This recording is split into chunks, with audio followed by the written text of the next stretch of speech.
दान के विषय में एक बात कही थी। देखिए, आज मैं थोड़ी दान पे चर्चा करना चाहता हूं। दान, रामायण में गोस्वामी जी ने लिखा है, धर्म के 4 पैर हैं। प्रगट धर्म की 4 पदों, कलिमा एक प्रधान, हीन कीन विधि तीन, दान करई कल्याण। दान धर्म के 4 पैर हैं। एक सत्य है, और दूसरा, एक सत्य है और दूसरा है दया, और तीसरा है पवित्रता। पवित्रता का मतलब है तन और मन से पवित्र होना, और चौथा पैर है दान का। कलयुग में दान विशेष महत्व करने वाला है। प्रगट 4 पद धर्म की, कलिमा एक प्रधान, और हीन विधि तीन। विचार करने की बात है, ये शब्द विचारनी है।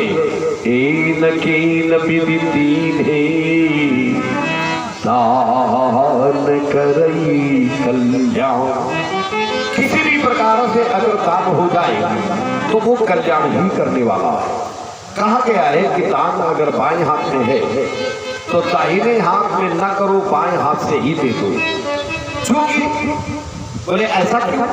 बोले देखिए, जो तुम्हारा दिल है वो बाईं तरफ है, और अगर जब तुम दान दे रहे हो और बाएं हाथ से दाहिने हाथ में करोगे तो इस दिल को पार करके आएगा, और जैसे ही आएगा तो ये दिल तुरंत रुकेगा। रुको, ठहरो जरा, कहाँ दे रहे हो, क्या दे रहे हो, कितना दे रहे हो, अभी इसकी क्या आवश्यकता है, देंगे, विचार करेंगे, थोड़ा कम दो। 20 बातें ऐसी समस्याएं खड़ी कर देगा जिससे कि उसमें व्यवधान पैदा हो जाएगा। तो कहा गया है दान अगर बाएं हाथ में है तो बाएं हाथ से ही दे दो। राजा नरक की कथा चल रही थी। हे राजन, राजा नरक ने अपने जीवन में इतनी लोगों का दान दिया है जितने आकाश में तारे उदय होते हैं।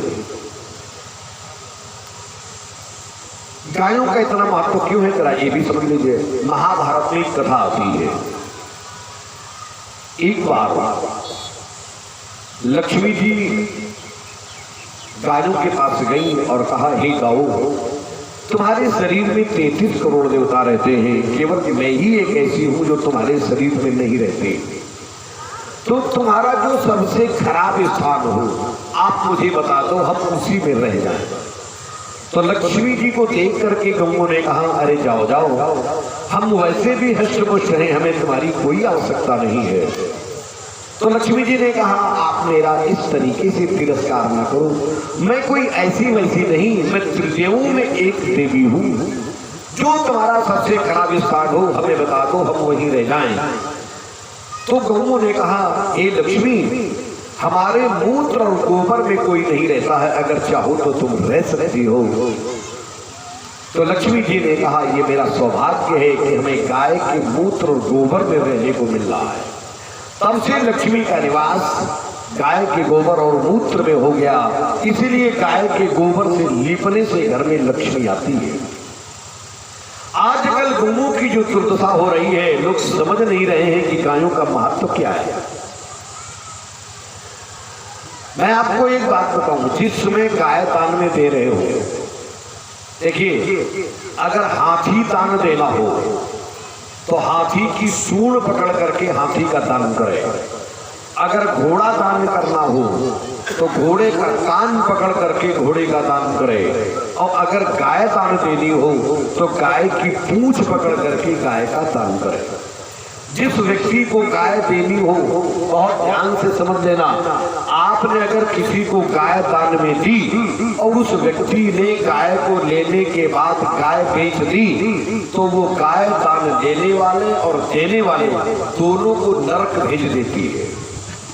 इसलिए आप पहले से ही संकल्प करा लें कि आप गाय बेचेंगे नहीं, आपके पास रखने की व्यवस्था है, तभी उस व्यक्ति को गाय दान में दे। और जब गाय दान में दे तो देने के बाद दक्षिणा भी अवश्य दे।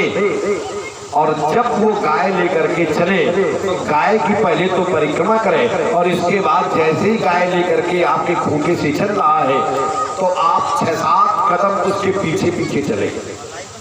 ये है गाय दान करने का तरीका। एक और कथा आती है जो मैंने पढ़ा है, एक बार अगर व्यक्ति गाय का दान दे दे तो निश्चित ही व्यक्ति उस स्वर्ग में निवास करता है। वो कौन सी गाय है, कैसी पी जाएगी? गाय जिस समय व्याह रही हो उसका बच्चा पेट के अंदर हो, केवल सिर बाहर निकला हो, ये न पता चले कि इसमें से कौन ये बछड़ा है कि बछिया है, ये पता न चले, ये पता न चले। और इसी बीच उस गाय की पूंछ पकड़ करके जो स्पष्ट उच्चारण करता हुआ, संकल्प करता हुआ गाय का दान कर देता है तो उस गाय के शरीर में जितने रोए होते हैं, साथ ही उस बच्चे के शरीर में जितने रोए होते हैं, उतने वर्षों तक व्यक्ति स्वर्ग में निवास करता है, केवल एक गाय के दान देने से। ये विशेष महत्व मैंने आपको बताया।